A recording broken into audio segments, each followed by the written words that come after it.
जहां लोग पहले बैलगाड़ी और घोड़ा गाड़ी को सबसे ज्यादा आधुनिक वाहन मानते थे, पर अब 19वीं सदी तक इंजन के आविष्कार के बाद कार और ट्रेन जैसे महत्वपूर्ण वाहनों का प्रयोग यात्रा के लिए किया जाने लगा था। इसी यात्रा को आसान बनाने के लिए पैरों से चलने वाली साइकिल का आविष्कार किया गया था, पर बदलते वक्त के साथ वैज्ञानिकों और इंजीनियर्स ने इसमें सुधार किया और उन्होंने इसमें इंजन का इस्तेमाल करके और भी ज्यादा इसको आरामदायक बना दिया और इसे आगे चलकर मोटरसाइकिल का नाम दिया गया, जो कि आज भी विश्व में बहुत ही ज्यादा लोकप्रिय है। खास तौर पर एशिया देशों में इसकी लोकप्रियता सबसे ज्यादा है। और हम आपको बता दें कि इस क्रांतिकारी आविष्कार का श्रेय डैमलर व विलियम मेबैक को जाता है, जिन्होंने वर्ष 1885 में सबसे पहले ईंधन वाली मोटरसाइकिल का विकास जर्मनी में किया। इन्होंने इस पेट्रोल से चलने वाली मोटरसाइकिल का नाम डेमलर रीडवैगन रखा। हालांकि मोटरसाइकिल के आविष्कार से पहले साइकिल बन चुकी थी, जिसके अंदर मोटर नहीं हुआ करता था, जिसे पैरों से चलाना पड़ता था।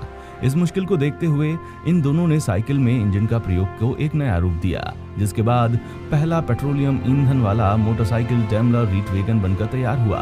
आपको बता दें कि हेनरिक और विल्हेम स्टीम इंजीनियर थे। उन्होंने 20 जनवरी 1894 को इस मोटरसाइकिल को पेटेंट करवाया था। उनकी इस मोटरसाइकिल का वजन करीब 50 किलो था। ये मोटरसाइकिल हैंडल से मैनेज होती थी, यानी इसमें साइकिल की तरह हैंडल लगे हुए थे और इस मोटरसाइकिल की टॉप स्पीड 45 किलोमीटर प्रति घंटा थी।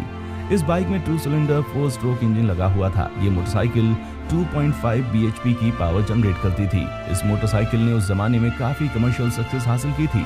लोग इसे बहुत पसंद करते थे, लेकिन प्रथम विश्व युद्ध के दौरान 1919 में हेनरिक और विलियम को अपनी फैक्ट्री बंद करनी पड़ी थी और इस मोटरसाइकिल का प्रोडक्शन रुक गया था।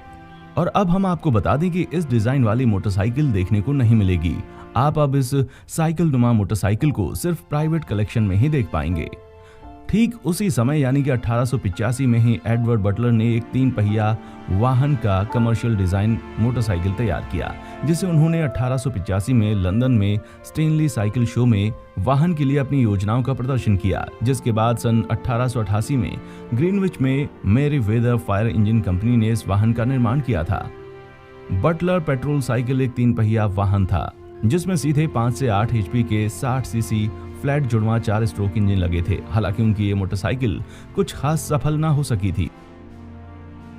और अगर बात करें भारत की, तो मोटरसाइकिल भारत में सबसे ज्यादा बिकने वाला वाहन है, जो लोगों को माल लाने ले जाने और कहीं पर भी घूमने फिरने का काम आता है।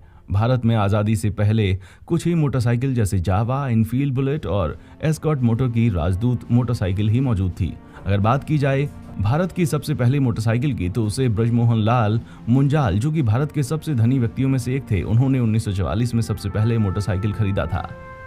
भारत में पहली बाइक इंग्लैंड में निर्मित 350 सीसी पावर्ड बुलेट थी, जिसे रॉयल एनफील्ड यूके कंपनी द्वारा मद्रास में इकट्ठी की गई थी। जो लोग नहीं जानते उनको बता दें कि तब रॉयल एनफील्ड एक ब्रिटिश कंपनी थी। फिर जैसे जैसे मोटरसाइकिल भारत में प्रचलित होने लगी, बहुत से देसी और